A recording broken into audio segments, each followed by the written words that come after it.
Hello बच्चों, आज electrochemistry का लास्ट वीडियो जिसमें हम लोग देखेंगे खोल-रॉस लॉ, जो कि बोर्ड के लिए बहुत ही इम्पॉर्टेंट लॉ है, जो बोर्ड्स में भी लिखने के लिए आता है, नेट और जेईई में भी बहुत इम्पॉर्टेंट है, बीएससी सेकेंड ईयर में भी ये लिखने के लिए आता है। तो आइए देखते हैं Kohlrausch law.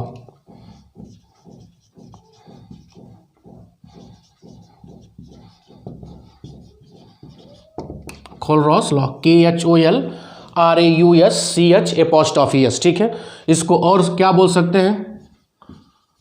Kohlrausch law of, NCERT लिखता ऑफ इंडिपेंडेंट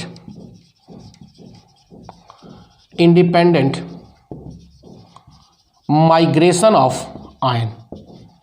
एनसीईआरटी यही शब्द बोलता है, Kohlrausch law of independent migration of ion.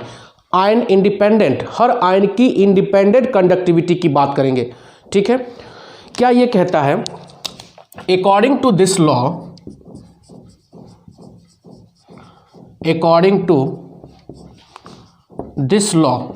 क्या कहता है?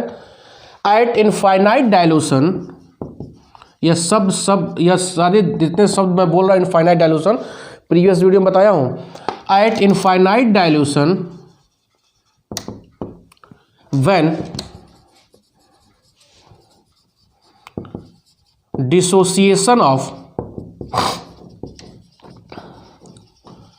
electrolyte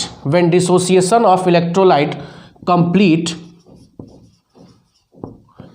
इनफाइनाइट डायलूशन पर जब इलेक्ट्रोलाइट पूरी तरह से डिसोसिएट हो जाता है तो ईच आयन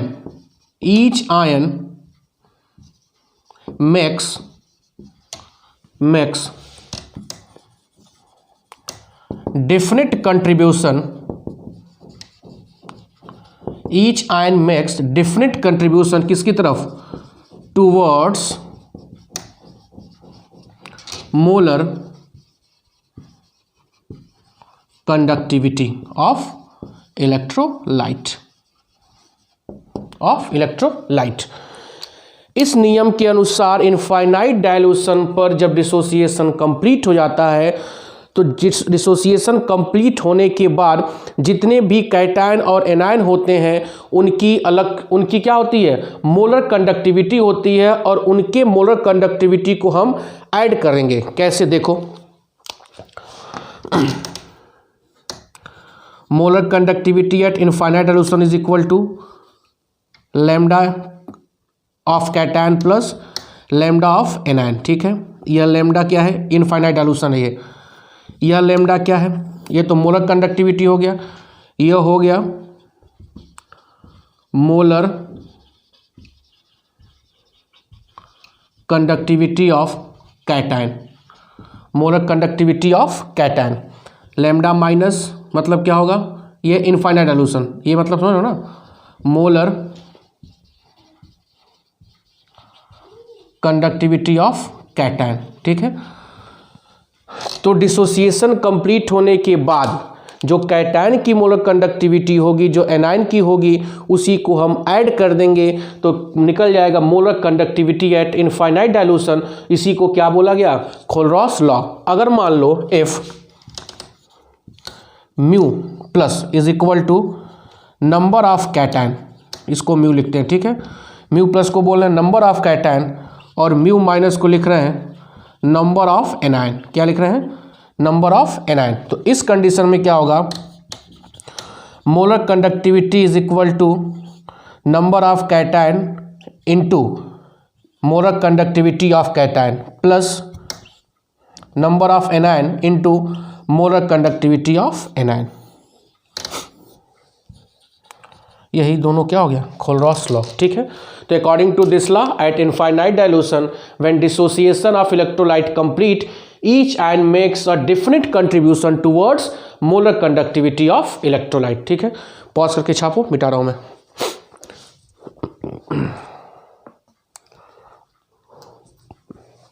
ठीक है, एग्जाम्पल दिखा रहा हूं मैं,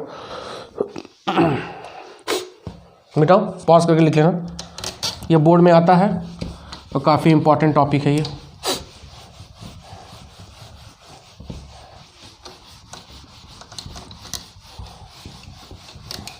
इसके बाद अल्कोहल फिनॉल ईथर कल से स्टार्ट। ठीक है, अब ध्यान दो। अब ध्यान क्या देना है, जैसे मान लो molar conductivity of NaCl at infinite dilution, तो क्या होगा molar conductivity of cation plus molar conductivity of anion, ये ना होगा molar conductivity infinite dilution of MgCl2, तो क्या लिखेंगे इसको molar conductivity of Mg2 plus Cl कितना है 2 इंटू म्यू की वैल्यू कितनी है 2 या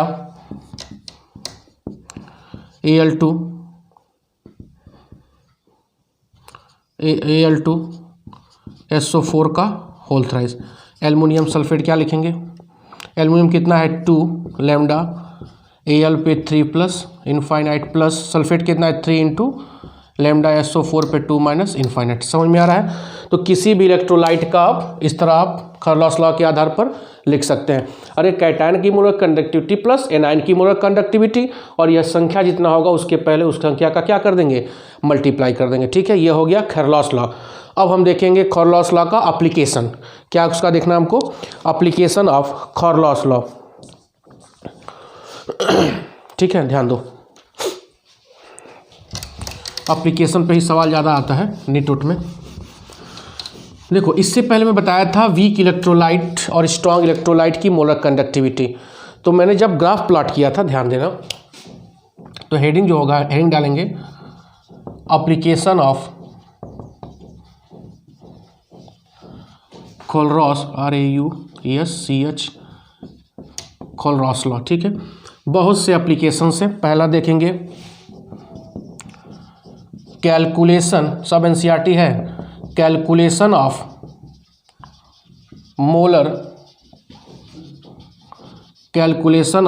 मोलर कंडक्टिविटी ऑफ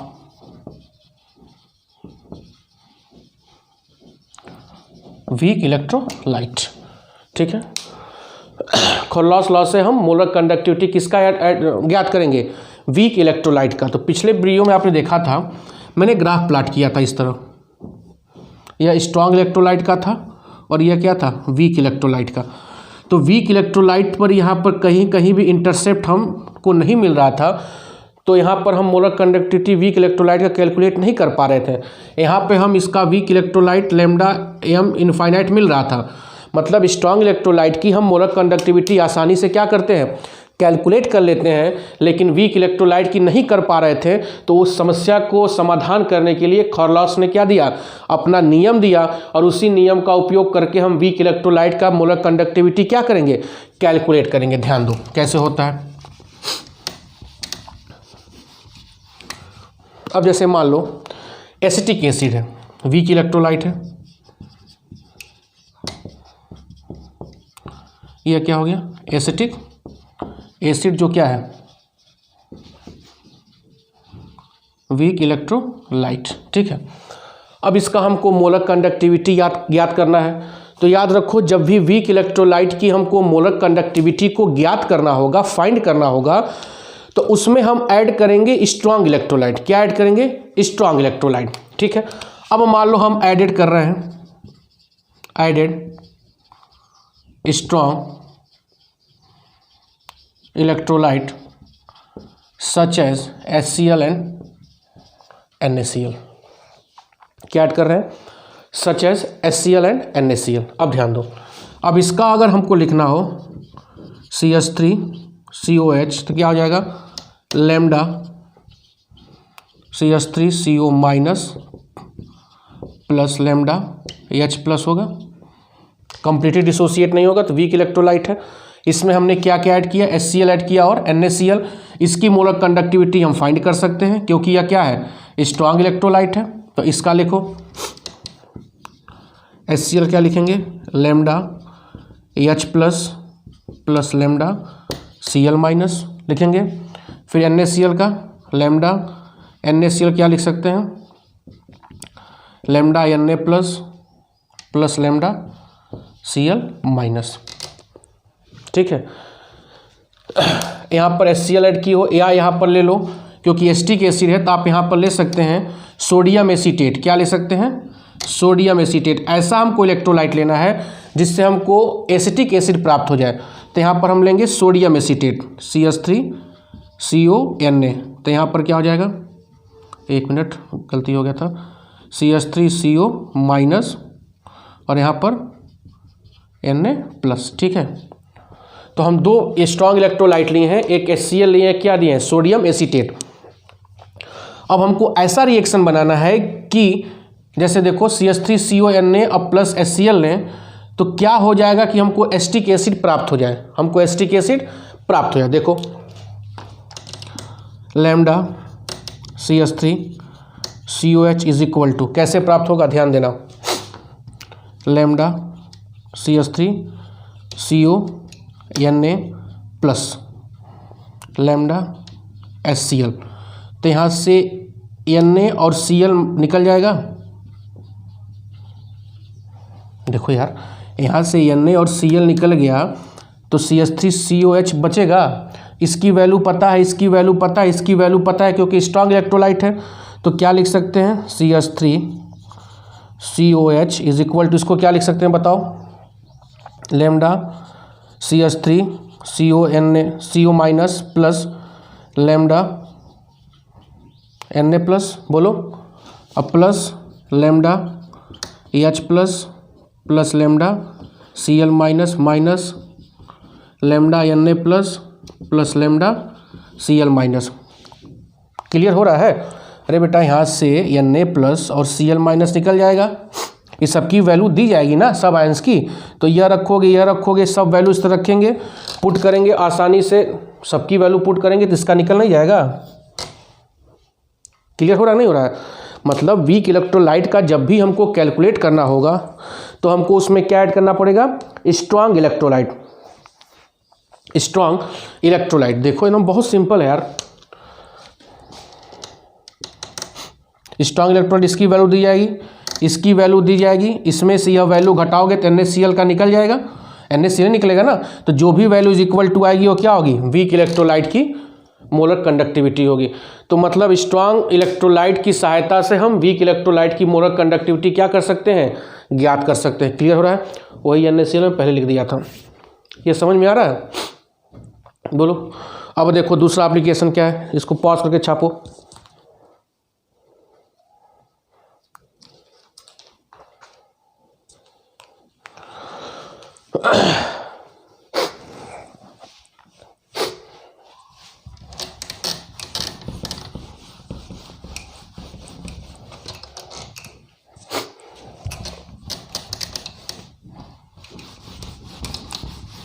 छाप लिया था ना पॉज करके ना, स्क्रीनशॉट लेके छाप लेना, बड़ा डार्क मार्कर लिख रहा है। दूसरा एप्लीकेशन होगा कैलकुलेशन, ये सब मिलेगा नहीं, ये सब बोर्ड में नहीं आएगा। Calculation of degree of dissociation of weak electrolyte. ठीक है, डिग्री ऑफ डिसोसिएशन में आयनिक इक्विलिब्रियम पढ़ा चुका हूँ, तो कुछ नहीं जानना है। क्या है formula? Alpha is equal to lambda C upon lambda infinite.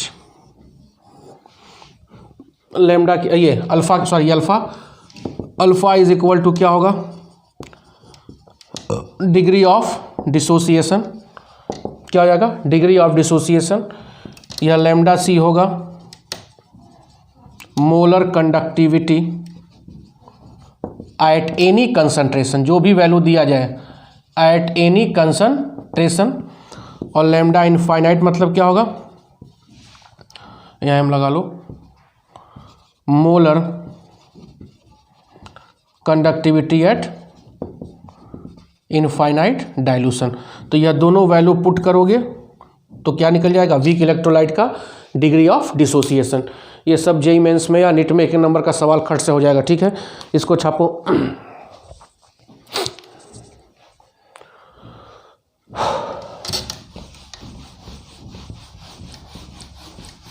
देखो अब तीसरा एप्लीकेशन क्या है? कुछ कंपाउंड कुछ कंपाउंड जैसे AgCl हुआ, PbSO4 हुआ, जो पानी में सॉल्युबल नहीं होते हैं, जो पानी में सॉल्युबल नहीं होते हैं, तो उनकी सॉल्युबिलिटी हमको कैसे फाइंड करना है, उनकी सॉल्युबिलिटी कैसे हमको फाइंड करना है, ठीक है। तीसरा होगा सॉल्युबिलिटी कैलकुलेट करना, सॉल्युबिलिटी कैलकुलेशन। तो क्या फार्मूला था आपके पास, lambda kappa into 1000 upon molarity, ये सब पता है आपको। मोलरिटी मतलब क्या, number of moles dissolve in per litre solvent, यही होगा। तो इसको आप कंसीडर कर लो, कप्पा इंटू 1000 अपॉन सॉल्युबिलिटी। तो यहाँ से क्या हो जाएगा, solubility is equal to kappa into 1000 upon lambda m, ठीक है। अब जैसे AgCl सॉल्युबल नहीं होता है, आप जानते हैं पानी में सॉल्युबल नहीं होता है, तो AgCl का लैम्डा कैसे निकलेगा, lambda m is equal to conductivity of Ag plus conductivity of Cl minus. अगर इनफाइनाइट होगा तो इनफाइनाइट लगा देंगे यहाँ पर, ठीक है। लैम्डा एम यहाँ से कैलकुलेट करेंगे किसी भी साल्ट का। PbSO4 देख लो क्या होगा, lambda m is equal to Pb2 plus किसका SO4 2 माइनस, ये सब वैल्यू दी जाएगी। आप वहाँ से लैम्डा एम निकाल लेंगे, लैम्डा एम निकल जाएगा तो इस फार्मूले में रखेंगे, तो उसकी सॉल्युबिलिटी रखेंगे। ये सब नीट के लिए इंपॉर्टेंट है, जो भी मेडिकल और JEE की तैयारी कर रहे हैं, कहीं बोर्ड में नहीं पूछेगा। क्लियर हो रहा है, यह चैप्टर फिनिश हुआ, इससे ज़्यादा कुछ नहीं है, ठीक है। अब नेक्स्ट चैप्टर में अल्कोहल, फिनॉल और ईथर, ठीक है। बहुत बहुत थैंक यू, धन्यवाद।